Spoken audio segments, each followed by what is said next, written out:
موسیٰ علیہ السلام ایک دن اللہ سے عرض کرتے ہیں، یا اللہ جنت میں میرا ہمسایہ کون ہوگا؟ تو فرمایا فلاں کسائی۔ دل میں شوق پیدا ہوا کہ میں اس کا عمل تو ڈھونڈوں، کون سا ایسا عمل جس نے جنت میں میری ہمسائیگی دی۔ دکان پہ آ گئے اور اپنے بارے میں خبر نہیں دی کہ میں اللہ کا نبی موسیٰ علیہ السلام ہوں۔ اس کے مہمان بنے، اس کے گھر تک گئے۔ دوستو، ایسا نہیں ہوا کہ جب گھر میں داخل ہوئے ہیں تو وہ جوان نظریں چرا کے حجرے میں چلا گیا ہو۔ عموماً جس طرح ہمارے رویے ہیں، 25 کی بوتل 50 کا برگر ماں باپ سے چھپا کے حجرے میں لے جاتے ہیں۔ میں آپ کو یہ نہیں کہہ رہا کہ آپ بیوی کی خدمت نہ کرو، ضرور کرو۔ دیکھیے، آپ کی خاطر ماں باپ، بہن بھائی، سہیلیاں چھوڑ کے آتی ہے، اس کی خدمت آپ کے کندھوں پہ ہے۔ لیکن میرا کہنا ہے، جو مقدم رشتے ہیں، جنہوں نے پالا پوسا جوان کیا، یہاں تک لا کے کھڑا کیا، ناراض نہیں ہونا۔ کیا ہمیں 100 روپیہ ماں باپ سے چھپا کے لے جاتے ہوئے شرم نہیں آتی؟ اس کی حیثیت ہی کیا ہے یار۔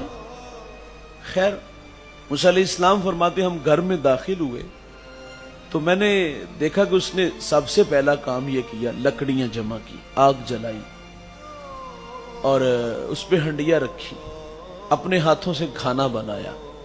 کھانا پک گیا، چارپائی پہ ایک نحیف سی بڑیا تھی، اس کو اٹھایا، نوالے توڑ توڑ کے اس کے منہ میں رکھے۔ جب اس نے کھانا کھا لیا تو وہ بڑبڑانے لگی، کچھ کہنے لگی۔ موسیٰ علیہ السلام فرماتے یہ کون ہے؟ وہ خدمت عاشقوں کی طرح کر رہا تھا۔ تو سوال کیا یہ کون ہے؟ کہا یہ میرے ماں جی ہیں۔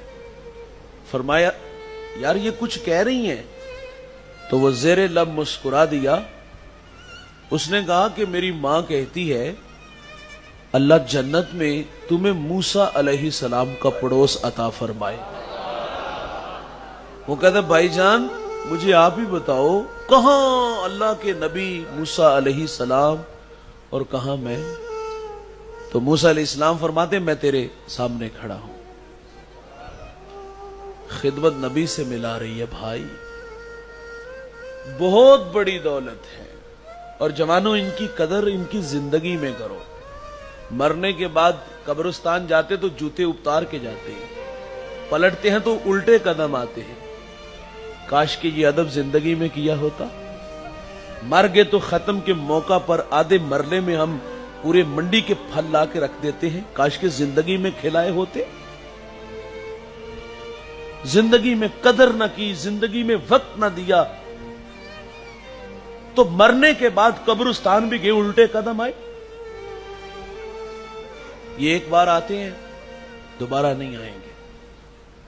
اور اگر یہ ناراض گئے نا تو زندگی سے راستہ مانگو گے، زندگی آپ کو راستہ نہیں دے گی۔